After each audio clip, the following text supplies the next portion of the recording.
Graça e paz, amados. Deus abençoe. Domingo, dia do Senhor, onde nós nos reunimos para adorarmos o nome do Senhor, para nós memorizarmos os seus feitos em nossa vida, para nós nos deleitarmos na sua graça, na sua misericórdia, na sua bondade.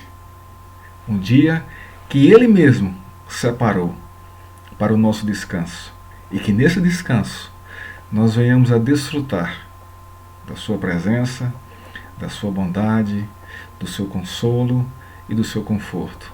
Vamos orar ao Senhor. Pai, obrigado por esse dia, por tua graça, bondade e misericórdia. Obrigado pelo modo que o Senhor tem tratado a nossa vida. Obrigado, Senhor, pelas tuas bênçãos, pela tua proteção, pelo teu cuidado, Senhor. Obrigado, Senhor, porque não tem faltado, Senhor, pão à nossa mesa. Não tem faltado, Senhor, vigor para trabalhar. Não tem, Senhor, nos faltado nada. O Senhor é o nosso pastor. E não temos falta de nada. Que o Senhor nos conduz. O Senhor nos guia, o Senhor nos guarda. Agora, Senhor, que vamos ler tua palavra, pedimos que o Senhor abra os olhos do nosso coração.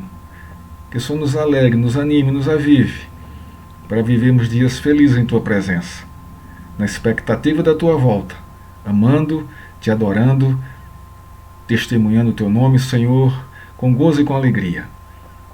Te pedimos isso em nome de Jesus. Amém. Nós temos, irmãos, caminhado na primeira epístola de João e chegamos ao final da sua carta. Hoje o nosso texto se encontra em 1 João, capítulo 5, dos versos 13 a 21. Chegamos ao final da primeira carta de João e observamos o cuidado do apóstolo em combater as falsas doutrinas, em ensinar a igreja como discernir entre o falso e o verdadeiro, em ensinar a igreja a se conduzir confiando no Senhor. João escreve, irmãos, para fortalecer a igreja, para animá-los diante dos ataques do gnosticismo que já começava a caminhar na igreja por aquele tempo. E a preocupação de João é justamente essa: trazer para a igreja o verdadeiro evangelho, para que, aprendendo acerca do verdadeiro evangelho, eles saibam discernir quem é de Deus e quem não é de Deus, os falsos mestres dos verdadeiros apóstolos, os falsos pastores dos verdadeiros pastores, o verdadeiro ensino do falso ensino. João termina sua carta, irmão, de uma forma muito bonita, muito interessante. É o que nós vamos ver hoje. Nós pregamos no sermão passado sobre a vitória que vence o mundo. Hoje nós pregaremos sobre as 5 certezas cristãs. Então, João vai encerrar sua carta, nesses versos 13 a 21 do capítulo 5, trazendo para a igreja 5 certezas da vida cristã, ou da realidade cristã, ou da verdade cristã. Por que João está fazendo isso? Justamente isso, para fortalecer a vida dos irmãos, para fortalecer os irmãos no Evangelho, para fortalecer os irmãos em Cristo Jesus, para fortalecer os irmãos na expectativa correta da volta de Cristo, para fortalecer os irmãos para que ele tenha uma conduta de vida santa e irrepreensível até que Jesus volte. Então, firmados nessas 5 certezas, a igreja irá caminhar vitoriosamente em Cristo Jesus. Não só são 5 certezas que nós temos na Escritura acerca da vida cristã, são muitas certezas, mas nós vamos nos delimitar às certezas que João expõe nesses versos 13 a 21 do capítulo 5. Certeza, irmãos, é o conhecimento claro e seguro sobre algo. Se alguém quiser ter certeza de alguma coisa, de algum fato, ele deve ler, pesquisar estudar para entender e, se for o caso, tirar suas dúvidas com quem tem domínio do assunto. Nós não podemos ter certeza na certeza dos outros, porque não é assim que a Bíblia nos ensina a ter certeza. Nós devemos ter certeza a partir do conhecimento das Escrituras, independentemente da certeza dos outros. A certeza dos outros vão nos ajudar, vão nos motivar a nós buscarmos as nossas próprias certezas que estão reveladas na palavra de Deus. Quando eu falo aqui de certezas, são as certezas cristãs. O nosso texto, o nosso contexto é esse. O apóstolo João está fazendo esse papel quando encerra a primeira carta, ou quando encerra a sua primeira epístola, exortando a igreja a ler, pesquisar e estudar sobre os temas que ele escreveu em sua carta, para que a igreja tenha certeza sobre as verdades cristãs reveladas na doutrina dos apóstolos, na palavra de Deus. Ele expõe. Seu objetivo está exposto no verso 13 do capítulo 5, quando ele diz: estas coisas vos escrevi a fim de saberdes.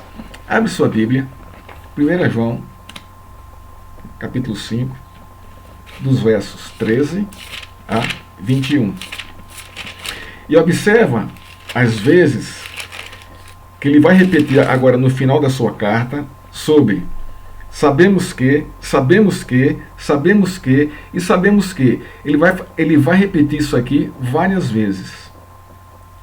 E são nessas expressões que ele vai revelar as certezas cristãs expostas por Jesus Cristo. Leiamos, capítulo 5, verso 13 a 21. Estas coisas vos escrevi a fim de saberdes que tendes a vida eterna, a vós outros que credes em o nome do Filho de Deus. E esta é a confiança que temos para com ele, que se pedirmos alguma coisa segundo a sua vontade, ele nos ouve. E sabemos que ele nos ouve, quando é o que lhe pedimos. Estamos certos de que obtemos os pedidos que lhe temos feito. Se alguém vir a seu irmão cometer pecado, não para a morte, pedirá a Deus, e Deus lhe dará vida ao que não pecaram para a morte, a pecado para a morte, e por este não digo que ore, não digo que rogue. Toda injustiça é pecado, e há pecado não para a morte. Sabemos que todo aquele que é nascido de Deus não vive em pecado, antes, aquele que nasceu de Deus o guarda, e o maligno não lhe toca. Sabemos que somos de Deus e que o mundo inteiro jaz no maligno. Também sabemos que o Filho de Deus é vindo e nos tem dado entendimento para reconhecermos o verdadeiro, e estamos no verdadeiro, em seu Filho Jesus Cristo. Este é o verdadeiro Deus e a vida eterna. Filhinhos, guardai-vos dos ídolos. O que nós vamos observar aqui hoje, em nossa pregação, está no verso 13, saberdes que, depois do verso 15, sabemos que, depois no verso 18, sabemos que, no verso 19, sabemos que, e no verso 20, também sabemos que. Então, nessa expressão, quando João usa, quando escreve a sua carta, sabemos que, ele está com o propósito e o objetivo de trazer a igreja para essas certezas da vida cristã, porque nós sabemos que, e aí ele vai dizer o que, né? Ele fez o mesmo, ele usou da mesma metodologia, da mesma didática, quando escreveu o seu evangelho, e no final do seu evangelho, no capítulo 20, verso 31, né, ele diz o seguinte: estes sinais aqui eu coloquei entre parênteses, estes sinais, porém, foram registrados para que creiais que Jesus é o Cristo, o Filho de Deus, e para que, crendo, tenhais vida em seu nome. O mesmo objetivo. João está trazendo certeza no Evangelho àqueles que creem em Cristo, que no nome dele, a igreja, os crentes, têm a vida eterna. Então, os sinais que João escreveu no seu Evangelho, que são 7, alguns pontuam 8, trazem essa certeza de que Jesus é o Filho de Deus, e crendo nele, nós temos a vida eterna. João, ao encerrar sua primeira epístola, revela à igreja pelo menos 5 certezas cristãs, como nós já dissemos aqui. E estas certezas estão reveladas na expressão sabemos que.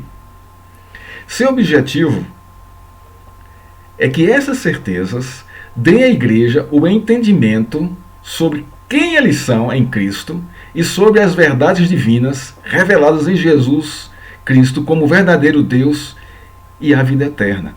Então a gente começa a perceber, não é, a fundamentação de João aqui. Crendo nisso, o que vai acontecer? Automaticamente vai ser rejeitado os falsos profetas, os falsos apóstolos, os falsos pregadores e as falsas doutrinas, que ensinavam justamente o contrário do que João está ensinando. Então, essas certezas são para fortalecer a igreja contra o ataque dessas falsas doutrinas que negam a deidade de Cristo, que negam que Jesus é o Messias, que negam que ele é Filho de Deus, e as suas consequências a partir dessa verdade bíblica. O contexto da carta aponta para o combate do apóstolo contra as heresias do sincretismo gnóstico, que negava a humanidade e a divindade messiânica de Jesus e, consequentemente, todas as certezas cristãs que João expõe em sua carta. Por isso que é um contraste direto. Luz e trevas, santo e pecado. Ele faz isso constantemente em sua carta. Filhos de Deus, filhos do diabo.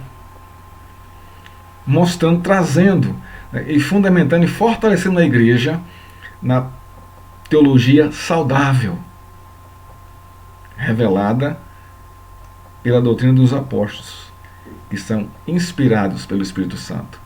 Então vejamos a nossa primeira certeza. Está no verso 13. O cristão tem vida eterna em Cristo. Essa é a primeira certeza que João traz para a igreja, aqui encerrando a sua carta. Vocês têm vida eterna.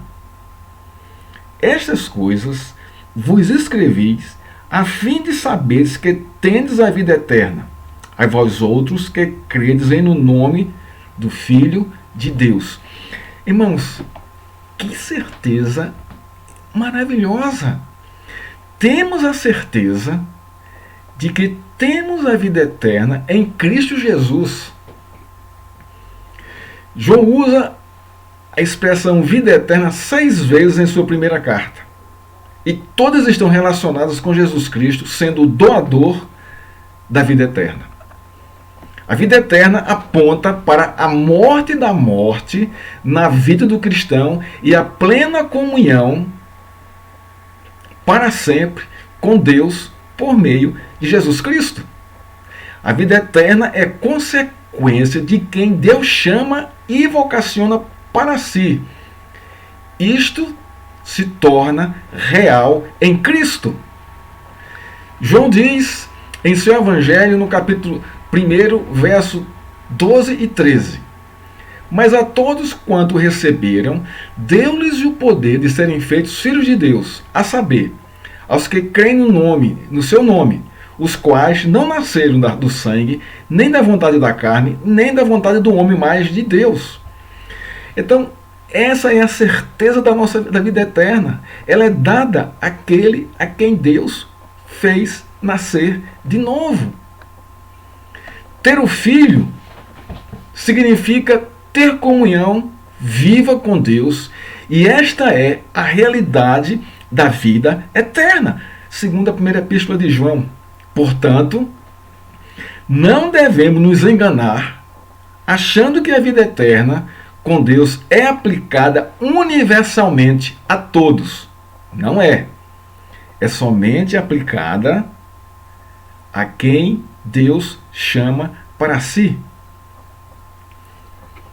Portanto, não se engane, ou nós não devemos nos enganar, achando que toda religião leva à vida eterna com Cristo. Não leva. Só o chamado de Deus em Cristo traz, coloca, dá vida eterna ao seu escolhido. Portanto, não devemos nos enganar achando que fora Deus nós podemos encontrar a vida eterna. Não vamos, você não vai. A vida eterna existe em Cristo, o Salvador de Deus, unicamente. Unicamente. João aponta para a realidade de que não há vida eterna fora de Jesus, não há vida eterna sem o pertencer a Cristo, não há vida eterna sem o conhecimento de Cristo, e não há vida eterna pela vontade do homem, nem das religiões. Isso é dado por Deus aos seus. Então, isso é uma certeza. Não é uma possibilidade para o cristão. Não é. E isso fortalece a igreja. Fortalece a nossa vida, porque se formos chamados hoje por Deus, nós entraremos na plenitude da vida eterna. Que nós já começamos ela aqui, conhecendo a Cristo, conhecendo a Escritura, conhecendo a Deus. Irmãos, que certeza, que conforto para nós e para a igreja. O cristão tem a vida eterna. Não é uma possibilidade, não é uma probabilidade. Ele tem e não perde jamais. Não perde jamais. Uma vez dada por Deus, dada eternamente. Deus não volta atrás.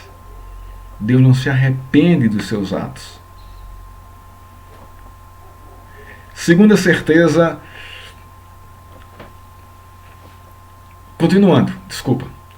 A vida eterna é um dom de Deus em Cristo Jesus para todos os que creem em seu nome. João dá a certeza à igreja quanto à consequência natural daqueles a quem Deus chamou, a vida eterna.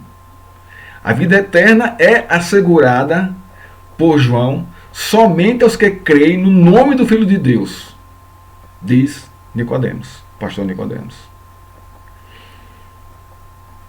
Temos essa certeza. Agora, a pergunta é: você tem certeza de que tem a vida eterna? Se tem, caminhe com ela na expectativa da volta de Cristo, com uma conduta santa, de temor, de fervor e de adoração. Segunda certeza agora. Deus ouve e responde às orações de todo cristão. Essa aqui também é maravilhosa. Deus ouve e responde às orações do cristão.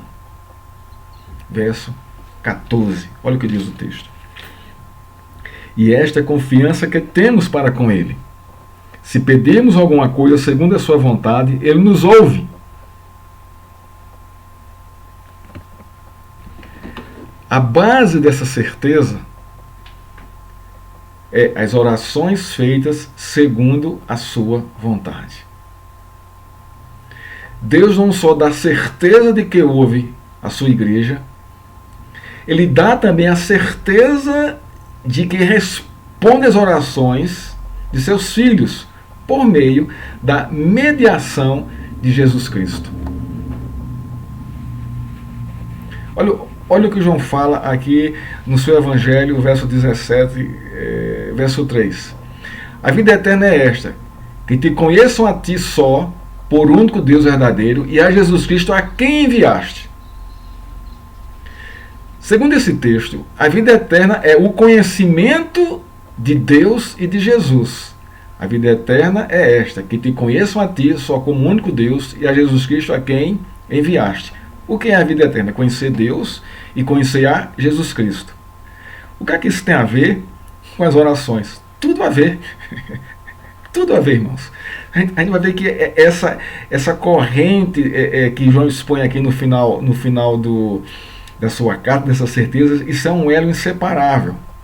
Observe que os versos 14 e 15 dizem respeito à oração, e esta oração tem como fundamento o conhecimento da vida eterna revelada no verso 13. Por que eu estou dizendo isso? Por que João está dizendo isso? Porque é o seguinte: se a vida eterna é conhecer a Deus e a Jesus Cristo, logicamente as nossas orações vão expor o quê? A vontade de Deus. Porque nós começamos a conhecê-lo e conhecemos também a sua vontade. A vida eterna traz em si o conhecimento da vontade de Deus revelada em Cristo. Essa é a verdade. Isso é verdade. A vida eterna traz em si o conhecimento da vontade de Deus revelada em Cristo. Isso é que é importante para nós entendermos porque Deus responde às nossas orações quando são feitas segundo a sua vontade. Porque se nós temos o conhecimento de Deus em Cristo, nós vamos orar segundo esse entendimento que temos de Deus em Cristo. E isso é a vida eterna. Sendo assim, a oração do cristão fiel vai ser segundo a vontade de Deus. Assim sendo, Deus responde aos pedidos de seus filhos. Isso é tão natural, irmãos. Isso é tão inerente ao cristão, não é? A gente orar pedindo a vontade de Deus, que nós fazemos isso em nossas orações naturalmente. Que tudo que oramos é em nome de Jesus Cristo e segundo a vontade de Deus. Não é assim que a gente faz? Senhor, faz segundo a tua vontade. Então nós estamos colocando as nossas orações em nome de Cristo, mas segundo a vontade de Deus. Quando nós não temos certeza da vontade de Deus, quando nós temos certeza da vontade de Deus, nós já oramos diretamente, né, pela vontade de Deus. É da vontade de Deus que nós oremos por todos os homens. É da vontade de Deus que nós oremos pelas autoridades que governam o nosso país.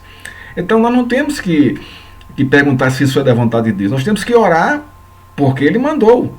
Então, quando o mandamento é de Deus, ele é direto para nós, nós oramos segundo a sua vontade. Orai um pelos outros, orai pela igreja, orai pela expansão, orai pedindo obreiros para a obra do Senhor. Então, isso são orações segundo a vontade de Deus. Orai pela justiça. Por que nós fazemos isso? Porque nós conhecemos a vontade de Deus em Cristo. Então, nós oramos segundo a vontade de Deus, e Deus responde ao seu tempo, não é? Nós estamos numa pandemia, não é? Nesse Covid-19, não é? E muitos entendem que isso é juízo de Deus. Eu também entendo assim. Deus está ajuizando a humanidade e refreando nesse juízo o pecado. É lógico, muita gente sofre, muita gente tem morrido, porque isso faz parte. Não é? Nós não temos como, não fugir dessa realidade, não é? Mas qual é a sua e a minha oração? Senhor, tem misericórdia de nós. Apressa essa praga. Guarda a tua igreja. Irmãos, isso é orar segundo a vontade de Deus. Estamos orando uns pelos outros, clamando ao Senhor que o Senhor nos guarde, que o Senhor os guie, que o Senhor os proteja. E Deus, a seu tempo, responde às nossas orações. Nos versos 14 e 15, João afirma a certeza de que Deus ouve a oração da sua igreja. Irmãos, como isso é consolador e confortante para nós. Observe os Salmos. Para um pouco e medita ali nos Salmos. E veja o coração do autor do Salmo em relação a Deus. Como ele se abre, a sua necessidade, o seu grito de socorro, de súplica, não é? O seu desespero, não é? E também observe como Deus responde. Como Deus responde às suas orações. Assim é conosco, irmãos, assim é com a igreja do Senhor. Quando nós nos dispomos, com sinceridade, com honestidade e temor diante de Deus, clamando ao Senhor por qualquer tipo de pedido, Deus vem em nosso socorro.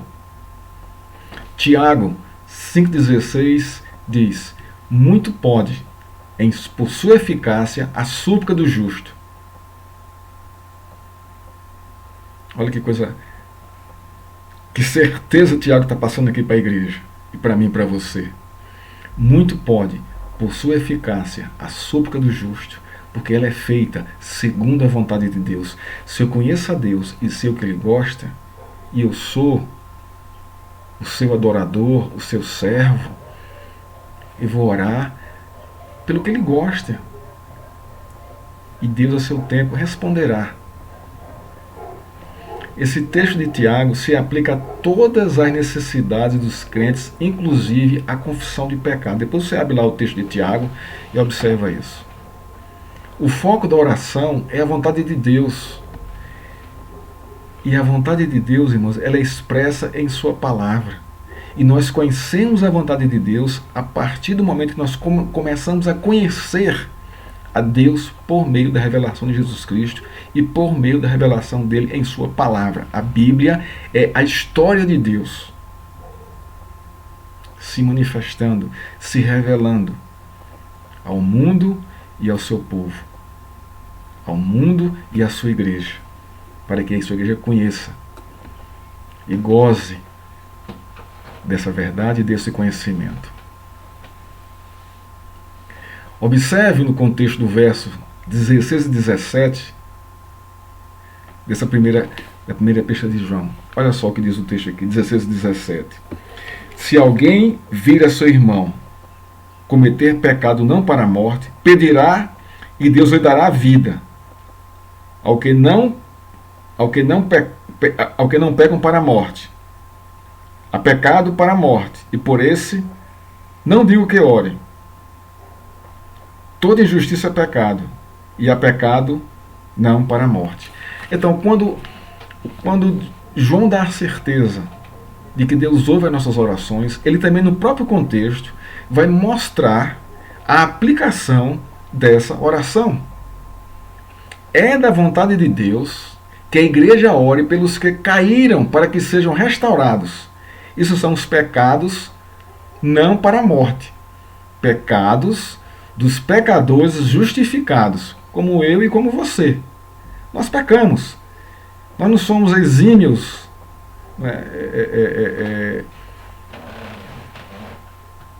servos espirituais. Nós temos a nossa natureza pecadora e nós pecamos, mas mesmo assim, esse pecado que nós fazemos não é para a morte. Por isso nós oramos pelos nossos irmãos. E Deus nos ouve e os perdoa.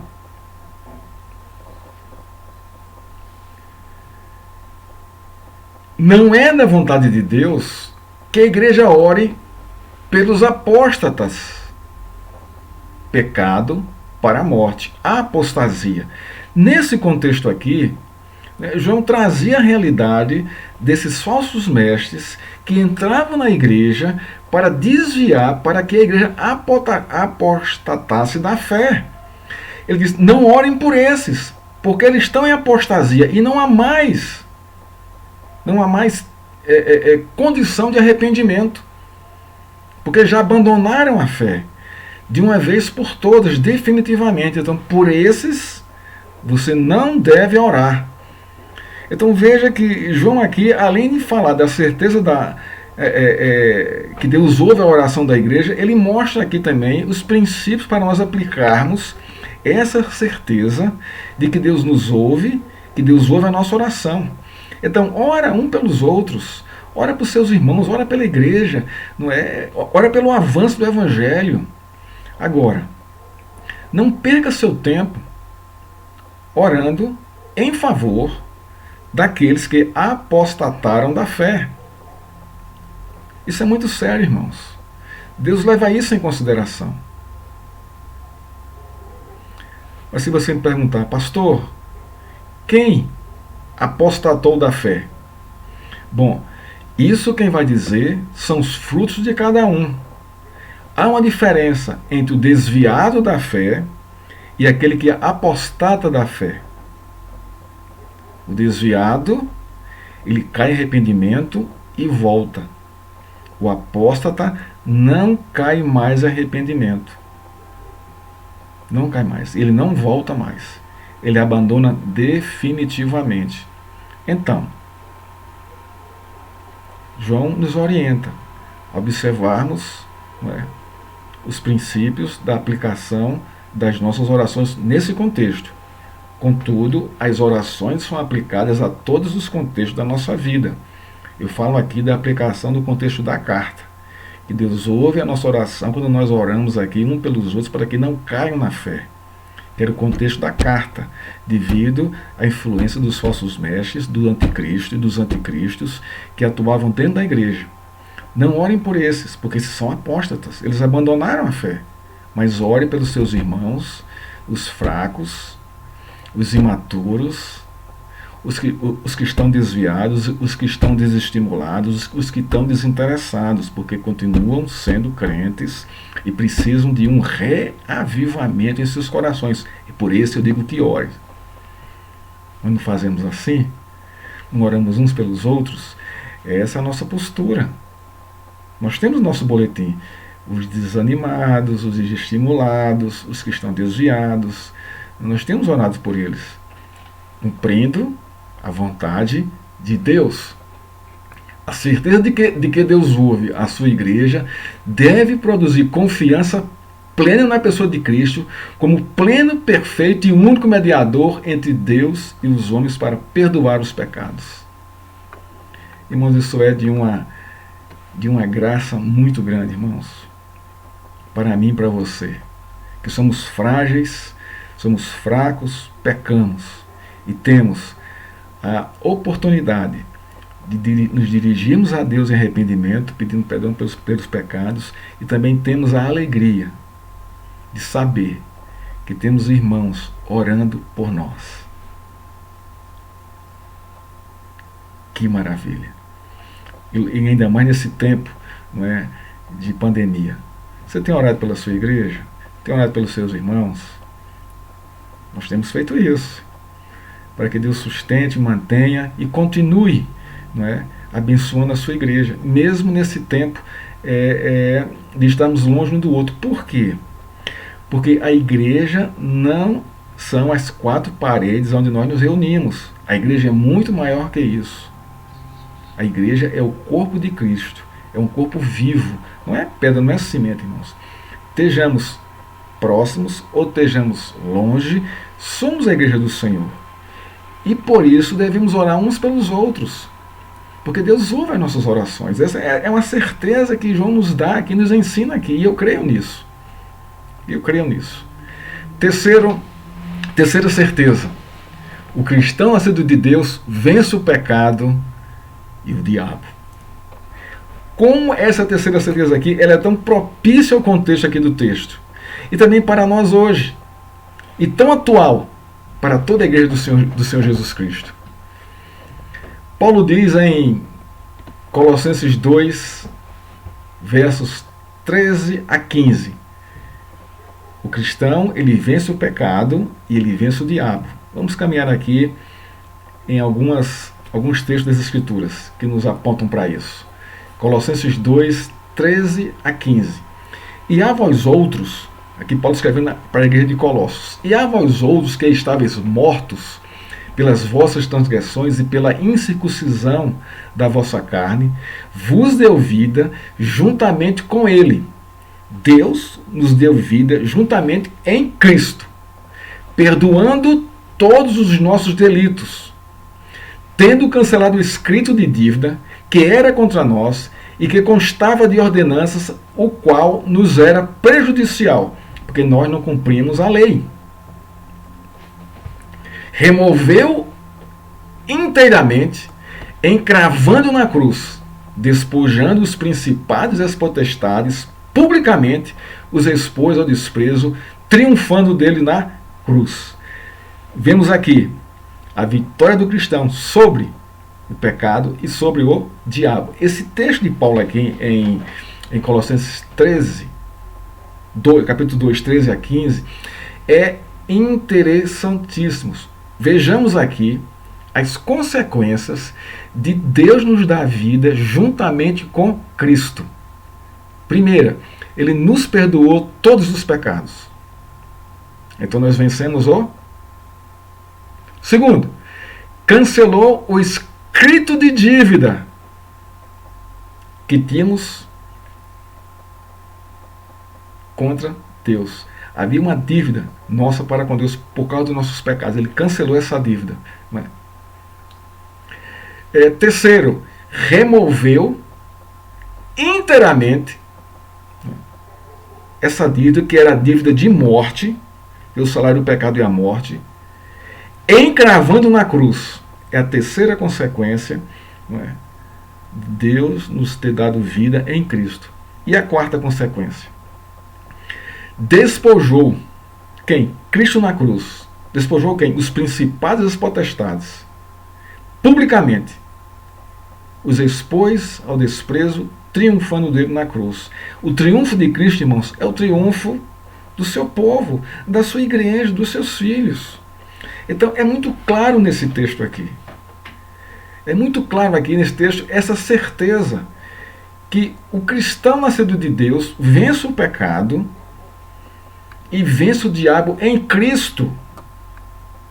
Vamos ver aqui outro texto aqui, para fortalecer mais ainda essa certeza cristã exposta na Escritura. Paulo em Efésios, capítulo 2, versos 5 a 7. Olha só, é praticamente quase a mesma repetição de Colossenses. Estando nós ainda mortos em nossos delitos, nos vivificou juntamente com Cristo. Aqui está mais claro, né? Do que em Colossenses. Então ele fala que nos vivificou juntamente com Cristo. Pela graça sois salvos. E nos ressuscitou juntamente com Ele. E nos fez assentar nos lugares celestiais em Cristo, para mostrar nos séculos vindouros as abundantes riquezas da sua graça, pela sua benignidade para conosco em Cristo Jesus. Olha as consequências de Deus nos ter vivificado juntamente com Cristo. Primeiro, Ele nos ressuscitou com Cristo. 2. Nos fez assentar nos lugares celestiais em Cristo. 3. Para mostrar nos séculos vindouros as abundantes riquezas da sua graça. Através de quem? Da igreja. Através da nossa vida. Pela sua benignidade para conosco em Cristo Jesus. Aqui está, irmãos, a vitória do crente sobre o pecado e sobre o diabo.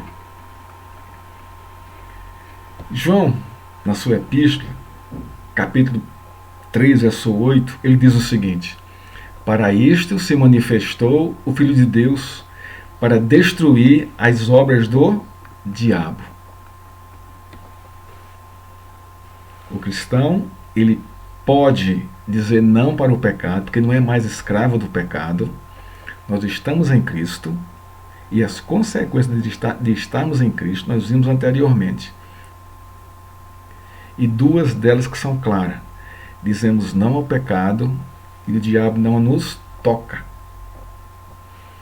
Há 3 certezas cristãs nesse texto de João. O pecado não tem mais poder sobre o nascido de Deus. Ele não está pecando mais obstinadamente. Ele pode dizer não para o pecado. Qual o texto nós estamos aqui baseado aqui? É o verso 18 da primeira epístola de João. Sabemos que todo aquele que é nascido de Deus não vive em pecado. Antes, aquele que nasceu de Deus,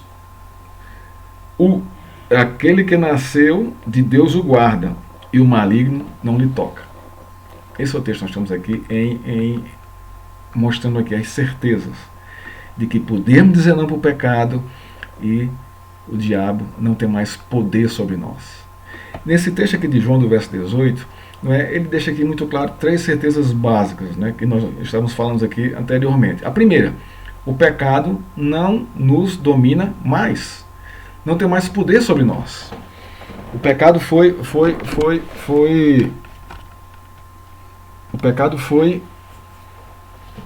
quebrado o seu poder sobre nós. A segunda certeza é Deus guarda seus filhos para a eternidade. Lembra da primeira certeza que o cristão tem vida eterna?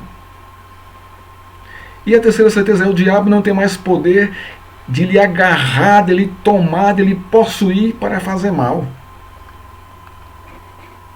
Irmãos, que certezas maravilhosas. O diabo tenta, mas nós podemos dizer não às tentações, porque o nascido de Deus vence o pecado e vence o diabo. Por causa de Cristo, na ação de Cristo, que nós vemos aqui no texto de Colossenses e de Efésios. Estas certezas dão à igreja o consolo e o conforto para viver uma conduta de vida que agrada a Deus, não ao pecado, não ao diabo. Segunda a epístola, a conduta é explícita. Que conduta?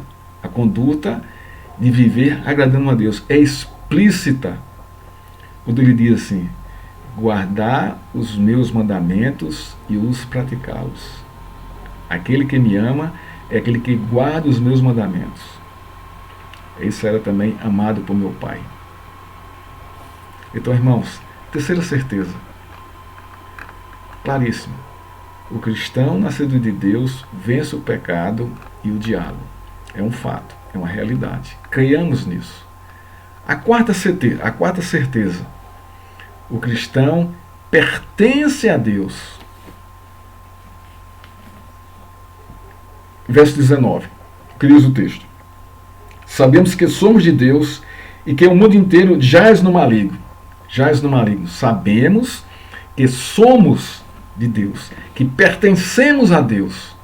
O contexto desse verso traz a certeza de que o nascido de Deus pertence a Ele e aponta para uma realidade de contraste com o mundo escravizado pelo pecado. O cristão certamente pertence a Deus. Vejamos, Jesus diz: depois de fazer sair todas as ovelhas que lhe pertencem, vai adiante delas e elas o seguem porque lhe reconhecem a voz. Evangelho de João, capítulo 10, verso 4. Depois de fazer sair todas as ovelhas que lhe pertencem, aí inclui a minha, você, isso é uma parábola, porque ele é o bom pastor, e o bom pastor dá a vida pelas suas ovelhas, e as suas ovelhas ouvem a sua voz, ele obedece e seguem. Mas olha só, as ovelhas lhe pertencem. O cristão pertence, é da posse de Deus. Não porque nós merecemos, irmãos, porque aprove a Deus. Aprove a Deus nos tornar seus filhos, nos fazer pertencer a Ele. Pedro diz: sabendo que não foi mediante coisas corruptíveis, como prata ou ouro, que fostes resgatados. Resgatar aqui é um pagamento e resgate do vosso fútil procedimento que vossos pais vos legaram, mas pelo precioso sangue do Cordeiro, sem defeito, sem mácula, o sangue de Cristo. O que é que esse texto tem a ver com pertencer a Deus? Fostes resgatados. Resgate é pagamento de preço por alguma coisa. Eu resgatei. A quem foi pago o preço do nosso resgate? Irmão, se você está pensando que foi ao diabo, não foi. Não foi. Não foi. O preço do nosso resgate foi pago por Cristo a Deus. A Deus. Cristo morreu para satisfazer a ira de Deus e a sua justiça. Esse foi o preço do nosso resgate. pago na cruz, que nos resgatou e nos fez pertencer a Deus. Foi pago um alto preço para que nós pertencêssemos a Deus. Paulo diz, porque fostes comprados por bom preço. Glorificai, pois, a Deus no vosso corpo e no vosso espírito, os quais pertencem a Deus. 1 Coríntios 6, 20. É uma repetição de Pedro, do mesmo princípio. Porque fostes comprados por bom preço. Glorificai, pois, a Deus no vosso corpo e no vosso espírito, os quais pertencem a Deus. Fomos comprados para Deus. Jesus pagou esse preço para que nós pertencêssemos a Deus eternamente. Esse pertencer aqui, irmãos, não é uma posse vulgar e banal, mas é uma posse eterna. E nós já estamos, irmãos, nesse contexto de hoje, da nossa vida, vivendo esse pertencimento a Deus. Quinta e última certeza é a certeza escatológica. Cristo voltará. Olha o verso 20. Também sabemos que o Filho de Deus é vindo e nos tem dado entendimento para reconhecermos o verdadeiro. E estamos no verdadeiro em seu Filho Jesus Cristo. Esse é o verdadeiro Deus e a vida eterna. Ele traz aqui quase um resumo de tudo que ele falou, das certezas que ele falou anteriormente. Mas essa quinta aqui, ela é extraordinária. Porque Deus nos deu, irmãos, por meio da sua palavra, por meio da revelação em Jesus Cristo, que assim como ele veio, assim ele voltou e assim ele voltará. Ele compartilhou isso com a igreja, para que ela tenha certeza dessa volta. E isso deve criar em mim e em você uma expectativa escatológica saudável, bonita. Porque Deus vem buscar aquilo que lhe pertence. Deus tem dado ao cristão, por meio da sua palavra e da ministração do Espírito Santo, a certeza da segunda vinda de Jesus Cristo. Deus também, irmãos, segundo aqui o versículo aqui, tem dado ao cristão o entendimento correto para discernir o que é verdadeiro e o que é falso. E o verdadeiro aqui é Jesus Cristo. Ele é o verdadeiro. Não é uma verdade. Ele é o verdadeiro. Deus tem dado ao cristão a certeza de que Jesus é o verdadeiro Deus e a vida eterna.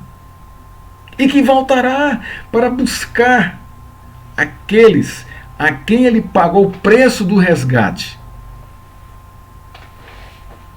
A segunda vinda de Cristo, irmãos, irá revelar publicamente todas estas certezas. E confirmará toda a palavra de Deus.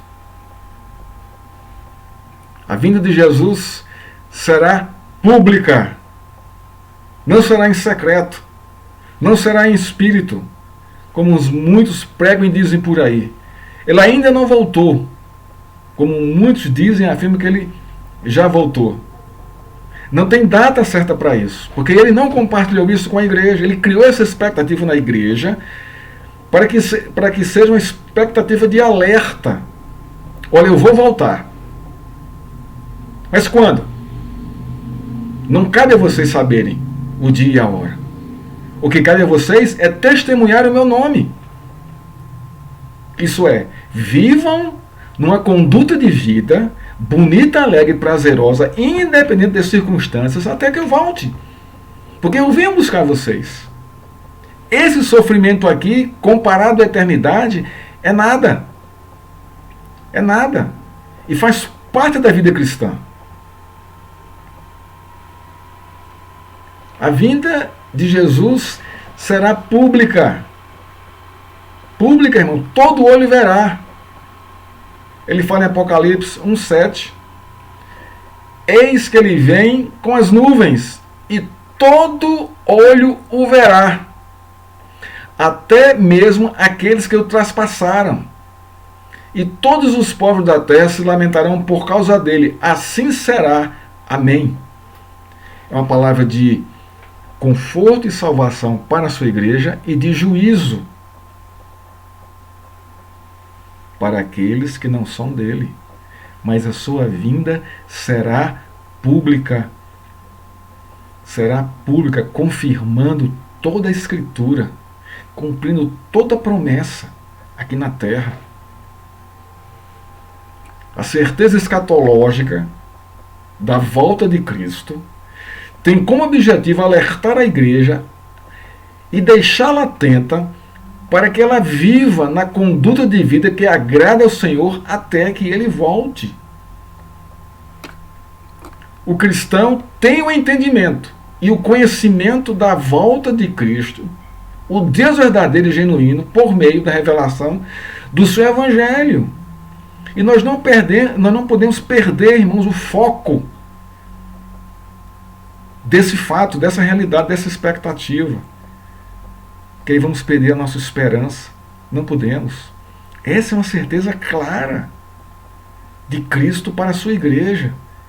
Eu vou voltar para buscar os que são meus e restaurar toda a criação. Que certeza poderosa, irmãos. Poderosa. Irmãos, concluindo. O cristão verdadeiro, nascido do alto, deve ter bem claro em seu coração as 5 certezas cristãs.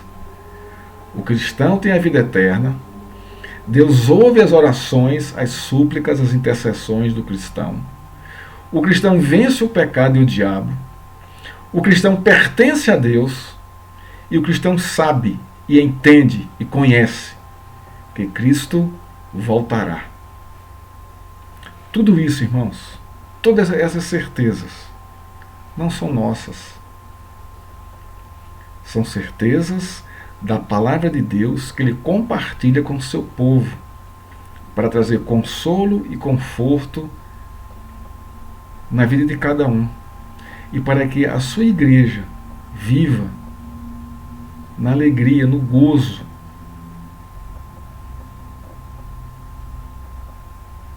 de que pertence ao Senhor Jesus Cristo.